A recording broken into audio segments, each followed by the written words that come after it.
Thanks for doing this. Yep. How you doing? Good. You want to introduce yourself to everybody? I'm Jayden. Here to talk to Karsten. Yeah.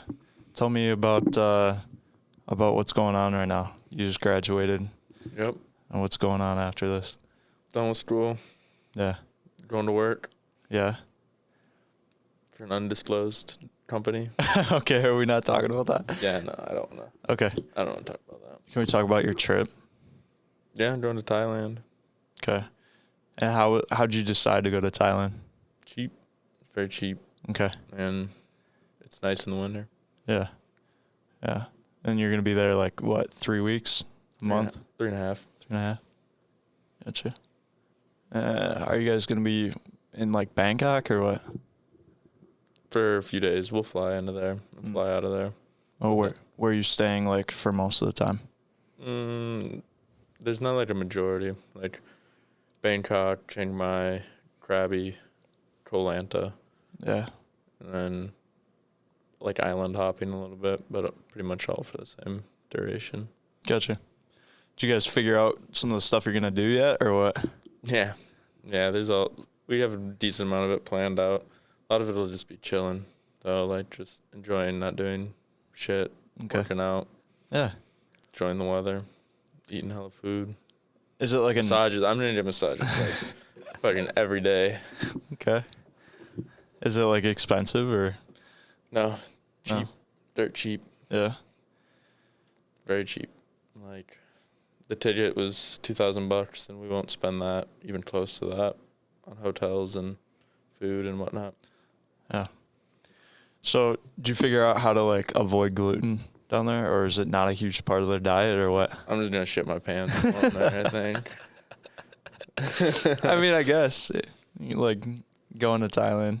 Just figure it out. I mean, a decent amount of it. There's a decent amount of options, but what do they eat? I think the main thing I'll have to watch out for is just like soy sauce, but that's such in low amounts that I think I can handle it a little bit as long as I'm not going crazy with it.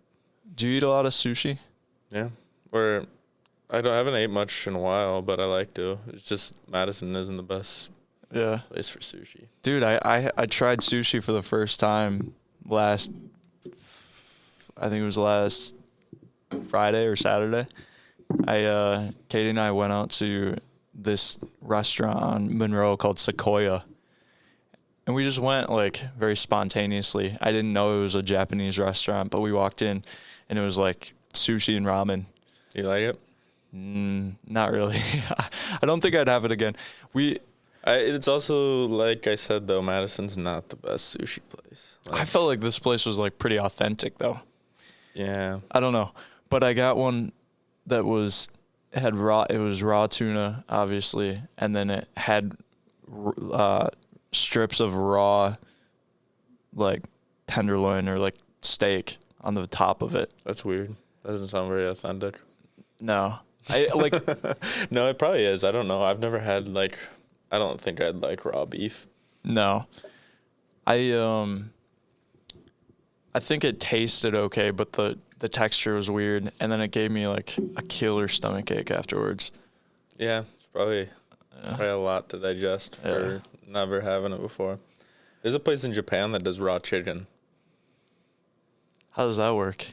That is very controlled with their supply chain and like processing it to keep bacteria out so you don't get salmonella. How does the salmonella like get into chicken? Like why? I think it's just like, I don't know, just chicken meat. When it's processed or something? It's prone. Yeah, I think in the processing, and then if it sits out too long at all or even a little bit, I think. That would make sense to me because if you see the videos of these big shops that like slaughter chickens, looks pretty gross. Yeah. So. And it's probably, I don't know, it might not just be salmonella, but I think that's the big one. Is that something you'd try? Raw chicken sushi? It's probably one of the last things I would try. Yeah. I'm going to do some bugs in Thailand. Yeah. I remember you saying you'd rather have the water bug than a worm. And then I showed you the water bug, and it's the size of a palm in your hand. Well, I think I said that because I've seen people like eat like fried I don't know, like fried roaches or like fried crickets or something. And that doesn't look that bad. Let me show them this. The water bug is nasty. And I'm thinking about water bugs like the size that you'd find in like North Carolina or like the American South. So I'm sure they're crazy in Thailand. So that's what he'd rather eat than a cricket. I don't know, man. I won't eat that because like I've seen videos of people eating them and they crunch into them and it's just like it just oozes out. Yeah, that sounds kind of gross. And it's not one I want one you can just throw in your mouth and swallow it. You know? I don't want to like have to bite into it. No, tear off a chunk like a. You got to be able to like just eat it in one bite because if it takes more than one bite, I might quit like halfway through. But they're worms. So you're gonna eat worms. Maybe like some of they get little like mealworm looking things that they fry up. That apparently they just like salt them and they're just like a crunchy snack. I mean, honestly, be pretty good on like a keto diet. Maybe. Yeah, I guess. Yeah. Protein. Do they have eggs? Like chicken eggs? Yeah. Yeah, I bet you they have. I don't know, but I'm assuming they probably have wild chickens running around. No. You like catch one for breakfast or something? I don't like chicken for breakfast. Maybe dinner. Dinner. Oh. I might get us some slingshots and just go around and kill the wild animals running around the city. That'll be. You have to take pictures because I'm curious about what the living arrangements are going to be like. Like if the quality of these hotels are like it's nice on par with American standards. I mean, you can stay in way cheaper spots. Yeah. That won't be as nice as some American standards, but it'll be like $5 a night or less. $10. That's nuts. $10 because we're spending like. The most we're spending is like $115 a night, but it's like a place they would charge $400 a night in the States or $500. Is it like a downtown metropolitan area or what? It's in the city, yeah. It's not like we're not staying in any big towers, more like boutique style places. Do they speak English over there? Like, is there a lot of people who speak English? I think a good chunk of their economy is tourism from China and America. It works out then. Yeah. What about you? What's your supplement stack? What do you mean? Well, I saw your basket over there a few weeks ago, and you got like... Okay, well... Hello. Yeah, so I'd say if I have the money to like really put down and get, you know, the stuff I want to take, and like order what I want, I would say ashwagandha, like KSM 66. The hell's KSM 66? It's like a specific, I think that's what it's called. I'll look it up real quick. It's like a specific way of formulating the ashwagandha. It's I thought that was a separate. I didn't know it was still the ashwagandha you were talking about. Yeah, let's see, KSM. KSM takes the more traditional route and comprises only the root extract. So as a result, KSM 66 offers the highest concentration full spectrum extract. Anyway, I'd be taking ashwagandha, and normally I would be taking it in the morning, but then I think it was you who told me you should be taking it at night. So probably, yeah. I think your natural cortisol spike in the morning is good for waking you up. Yeah, it's pretty natural, and that's also why you're not supposed to drink like caffeine for the first 90 minutes or something. Yeah, right away. I'd say ashwagandha, fish oil. Fish oil? Are you taking that now? No, I haven't. Just because I don't know. I told you I saw that like weird video about how it's almost more detrimental to take expired fish oil. I think you just saw the wrong video. Okay. I think fish oil is like the top. I mean, top tier. It's like a S tier. S tier. We should have done one of those. Those rankings. But okay. Fish oil would be in my top. For sure.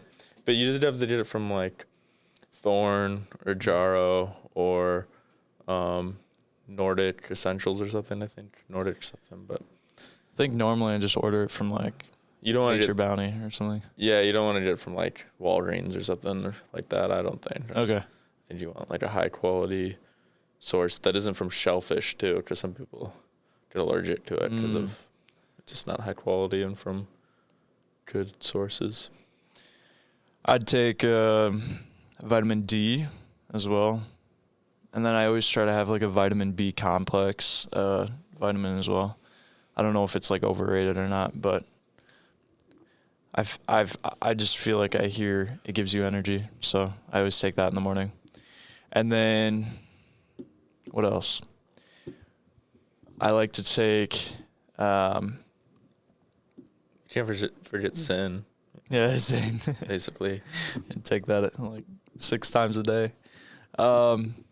What's that Alpha GPC? Try to take that every day. Oh, you take it every day. Yeah. I feel the same way. Like, if it's gonna give my brain a boost, like why wouldn't I take it that day? You know. And I don't think there's anything wrong with taking it. I think it's neuroprotective as well. I mean, Adderall could probably give you a boost. Yeah, but at the expense of. That's what I'm saying. That was my point. Is like, I don't think. I don't know. I don't. Yeah, no, I think the safety profile is probably a little better with that. What else? I've been taking biotin only because Katie has it. For like nails and hair. Hair. Yeah. I don't know. What about you? What's on the supplement doc right now? Fish oil. Yeah. Creatine. I gotta take that more. Vitamin D. Oh. And then I just take like a general high quality multivitamin. And then pre-workout. I like taking rhodiola. That's another one. Yeah, I used to take that. I took that a couple of years ago. I like that one a lot, especially with caffeine. Wait, what? Especially with caffeine. With caffeine? Yeah. Some of the better pre-workouts now are like what is rhodiola to their formula. What is rhodiola? It's like a class of compounds that are called adaptogens. I don't know. I haven't found like real good definition of them, but they're just compounds that adapt to stresses, and it's believed that they aren't limited to like physical stressors, but also like mental, cognitive stress too. They seem to help like modulate or, just help you handle that. So with pre-workouts, it's really good actually at kind of leveling out the caffeine jolt. Like it makes it a little bit more stable and like makes you less jittery. You don't crash either. Yeah, you get less of the crash, I think. Okay. So that's why I take that one that you claimed was underdosed, but what? Oh, that one. Yeah. Well, what is the brand of it? Outwork Nutrition. Yeah, I felt like it was pretty underdosed, but you also drink pre-workout that makes you want to vomit. So I think there was something wrong with that batch. I think it was a little overdosed. Talking about gorilla mode, but it's really good though. I mean, like, if you get a good batch of it, like get a good pump, I feel like I don't like a ton of stuff in my pre-workout though. I like rhodiola, caffeine, beta-alanine, and then like L-citrulline for the pump. Yeah. And I think there is some science to the pump, not just aesthetics. Oh yeah, no, I agree.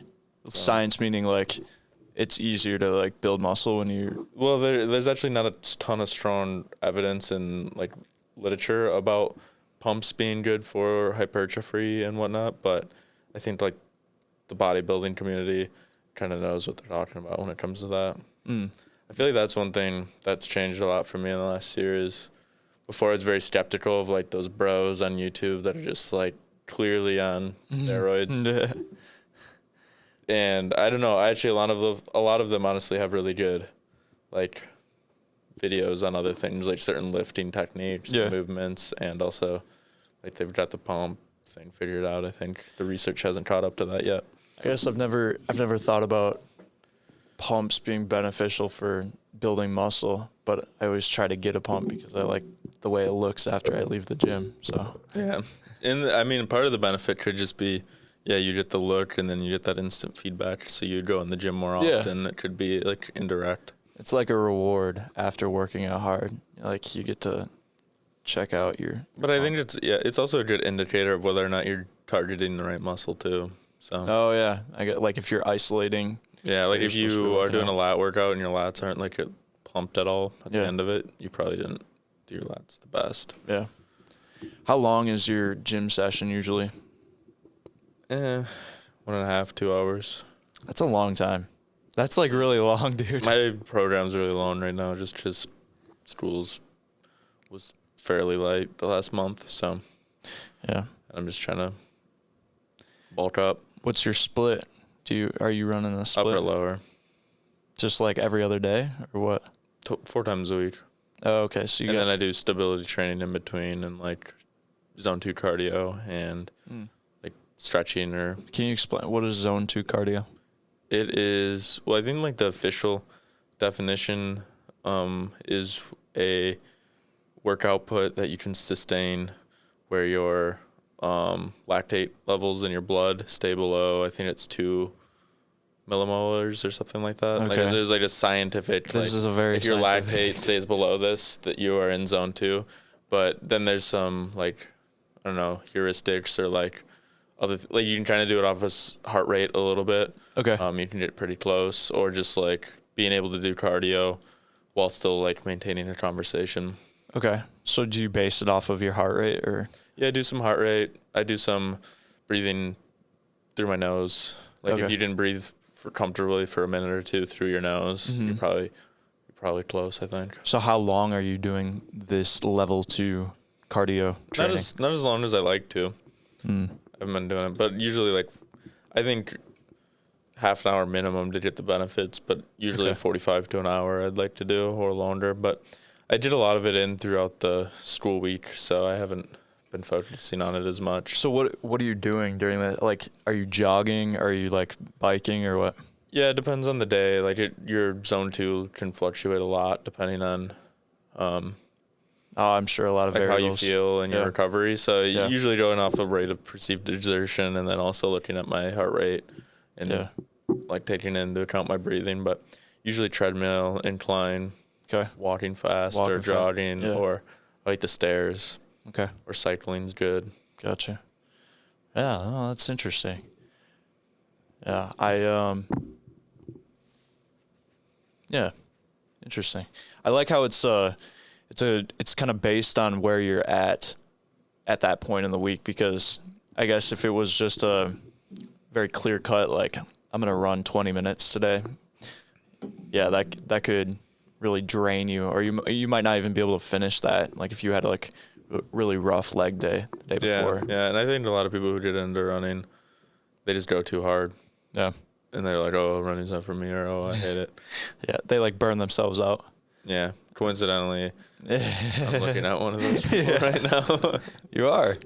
Yeah. Running Well, with maybe I should try that, like the level 2 cardio. And maybe just like, I don't know, probably get some, well, actually, you could probably do them in your shoes that you have, but if you're going to do jogging, you should really get some shoes that are for jogging. I agree. I don't condone like running in Vans or running in Converse. I don't encourage that, but I've found that it's a lot easier just to do that and like suffer through it and just like run on my toes or like run on the balls of my feet in Vans than like buy new tennis shoes that I'm only going to wear to the gym. I don't know, because I like to lift in Vans anyway. So, and I normally go to the gym to lift. Yeah, so. Maybe you should just do some zone 2 then. Just do some stairs. You like stair machine? I do.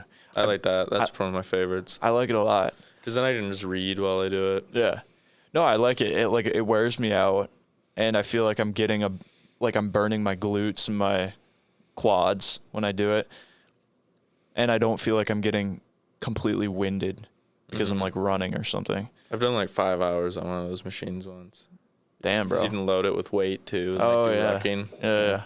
That reminds me of like when Rogan talks about the Sober October challenges. Set off the fire alarm. Yeah. So much, and it was like. Can you imagine, dude?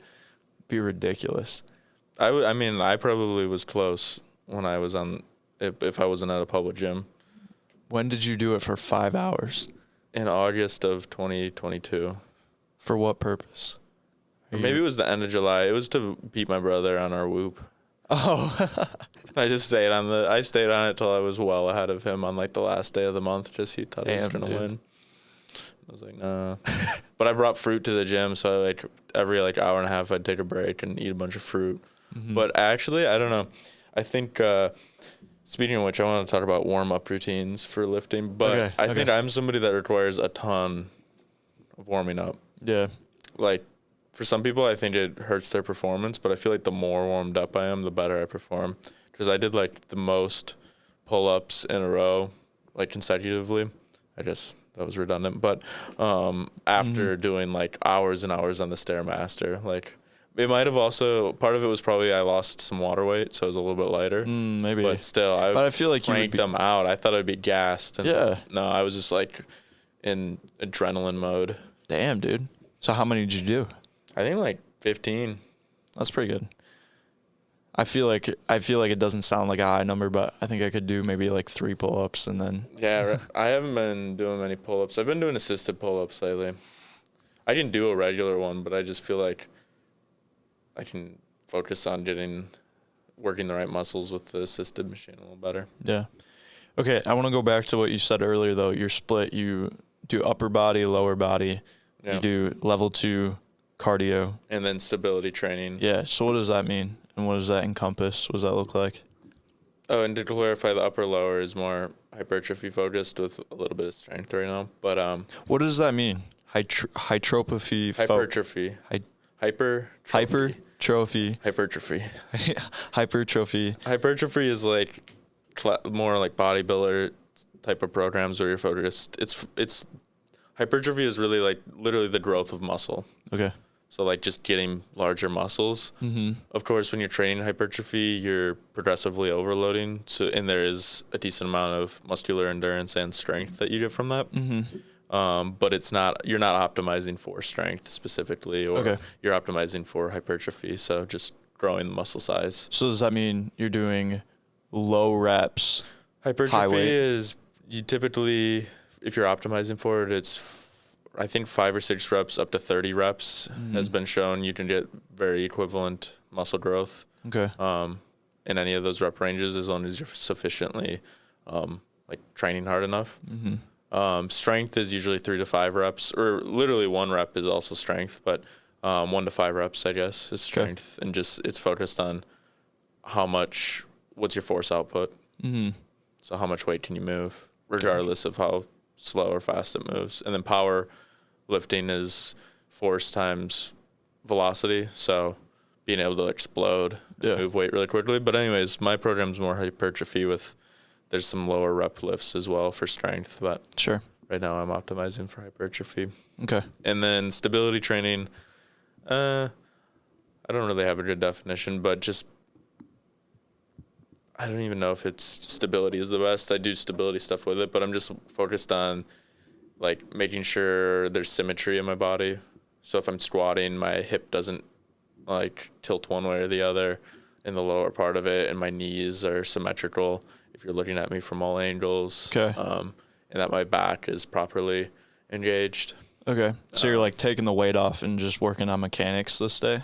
Yeah, not doing more stuff with resistance bands and like core training, but not like curls or things where you're using your core muscles to contract and like move your body. More like static holds, so like planks kind of in some way. I think side planks, stuff like that. There's a lot of stabilizer muscles in your abdominals that like are meant to help keep your back like stiff throughout the day. Yeah. So your lower back doesn't hurt. So trying to train some of those deeper muscles. I bet. Yeah. And like breathing exercises too. Breathing exercises? Yeah. Like what does that mean? Like just building interabdominal pressure with my breathing. So like breathing into my like diaphragmatic breathing, like just practicing that. And then using my breath to properly stabilize my back as I'm doing like bird dogs or dead bugs or stuff of that sort. Dang. You're using a lot of big words. Where'd you learn all this? And just online. Just like YouTube and stuff or what? Yeah, YouTube, reading about it. A lot of YouTube, a lot of Googling. Sure. Sometimes literature that I read myself or like other people's reviews of it. Okay. Yeah. Now, do you still do any of the like knees over toes guy?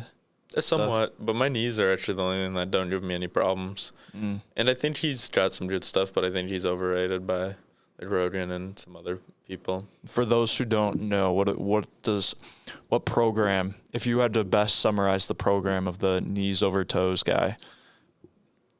Probably exercises with a focus of getting your knees over your toes.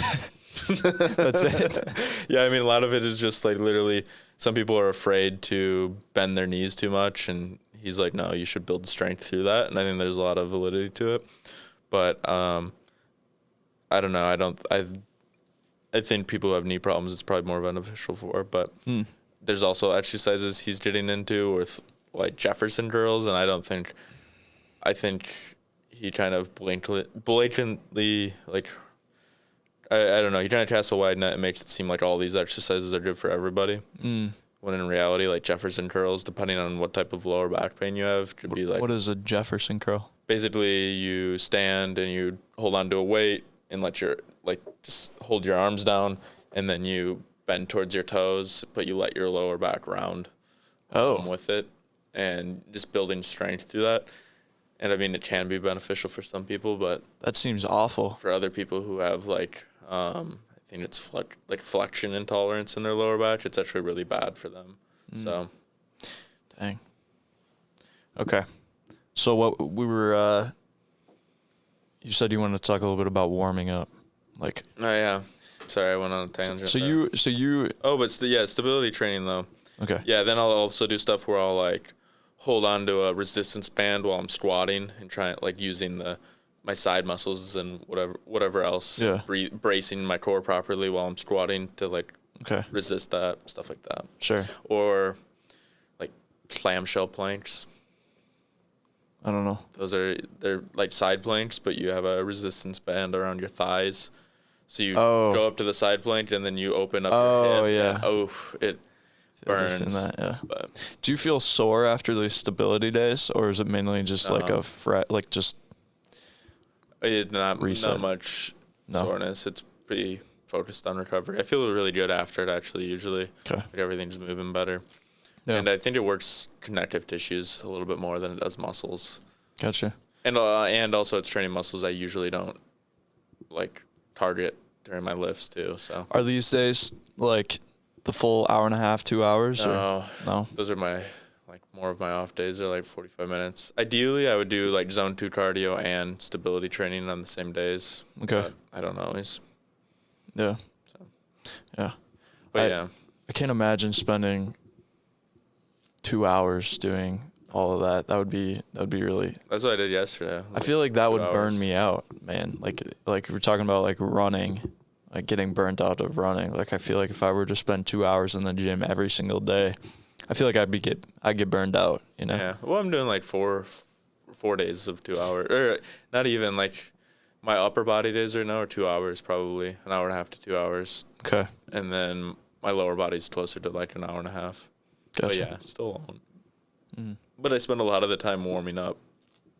When's the best day to or best time of day to be working out like that? I think whatever allows you to be consistent. But I think earlier in the day, you definitely have more, definitely output more, like force, and you just feel like you have, just perform a little better. And I think there's kind of a point in like the early afternoon where your core body temperature peaks. And I think technically that might be even better. Because I do like working out like around 1.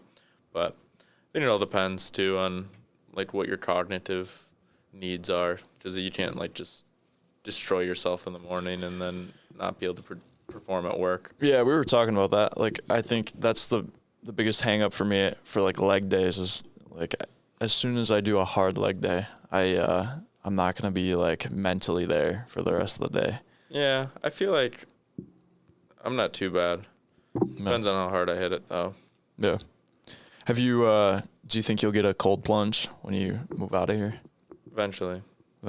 My friend from work, his name's Will, he lives on Mifflin, and all of his roommates pitched in and bought a cold plunge like tub. That's cool. And they put it out front, and so like every morning they do the cold plunge together. That's pretty cool. Yeah, no, it's pretty badass.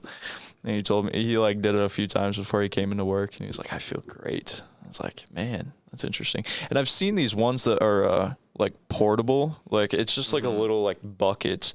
You fill it up and you like put it on your deck or something. And you just like get in the fetal position, basically standing up and get in there. And then, you know, you can like dump it out and like scrunch it back down. It's like inflatable. Yeah, I've seen those too. Yeah, I just don't want to have to buy ice all the time. Yeah. I might be able to though in the Pacific Northwest, at least in the winter, stays pretty cold, but it could probably stay above freezing. I could probably just leave the water in there for a few days. Yeah. But yeah, probably have to filter it or like empty it out and refill it every so often so it's not nasty. Yeah. Yeah. But yeah, no, I don't like cold showers. They're just terrible. They're way worse than cold plunges, in my opinion, as far as.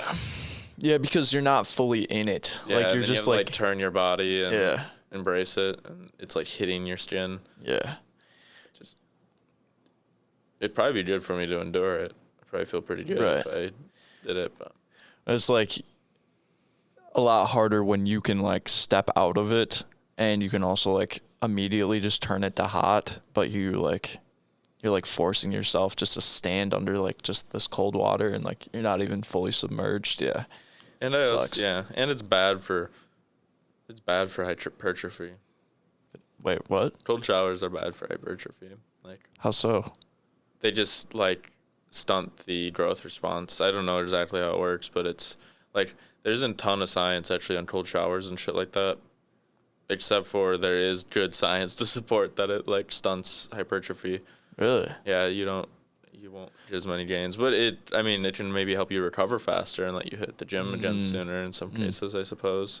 But I think there's a lot of cognitive benefits of it, more so than the physical benefits. Yeah, for sure. But I think it's slightly overrated. Yeah, I don't know. I used to think it was like underrated, but now I'm not as convinced. How often are you taking a cold shower? Like never? Never. You ever like rinse off cold? Like I do sometimes actually. Yeah. I need a little wake up, but sometimes I'll do it like before I go to bed. I know that you're supposed to take a hot shower before bed, but because I guess for those who don't know, I heard what's his name? The Stanford guy. Huberman, yeah. I heard Huberman talking about how it's good to take a cold shower in the morning and a hot shower before bed because before you go to bed, you want your brain to cool off, and so you want your body temperature to drop, and so you have to inversely heat yourself up. And yeah, exactly. Like your skin will be hot from the hot shower, and then your thermostat, which is, what is it, like your hypothalamus or whatever, thinks that, you're going to be going somewhere that's warm, like you need to, your core body temperature, or your core needs to shed all this heat to help reduce your core temperature. And then you get out of the shower and it's continuing. It hasn't like caught up to the fact that it was just a shower. So your body's still shedding heat. Yeah. And actually like a reduction in core body temperature is usually like happens when you're like dozing off. Right. And in the first few hours of sleep, I think. And then I think it hits a minimum, and that's actually usually when you wake up or soon after that, I think you wake up. Well, don't you wake up when your core temperature like starts to heat up again? To rise. Yeah. This is like right after that. So if you wake up by your alarm and you're like groggy, the best thing to do is like jump in an ice cold shower. Like, I don't know. It's the best thing. It could be good. It'll wake you up. It'll wake you up. Yeah. I don't know. Sometimes for me that like tenses up my muscles, and I just I don't know. I don't like it. I don't think I've ever felt bad after like a nice cold shower, but it does suck. Yeah. Like it's awful.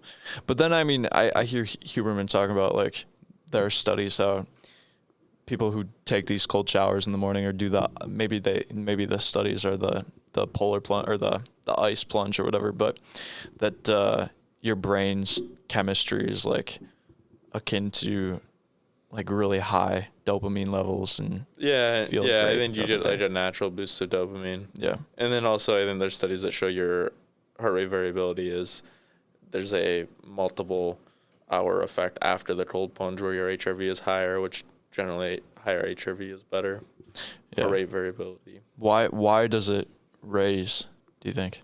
Why does it rise? I think that's just part of the response, I guess. I don't know why it rises. Yeah. Not sure. Yeah. Okay. All right. We should wrap this up. All right. So to conclude, this is how I finish it. Any final remarks? nothing. That was good. Thanks for having me. Yeah, for sure, man. I wish you well on your endeavors, and I'm excited to hear how Thailand goes. So.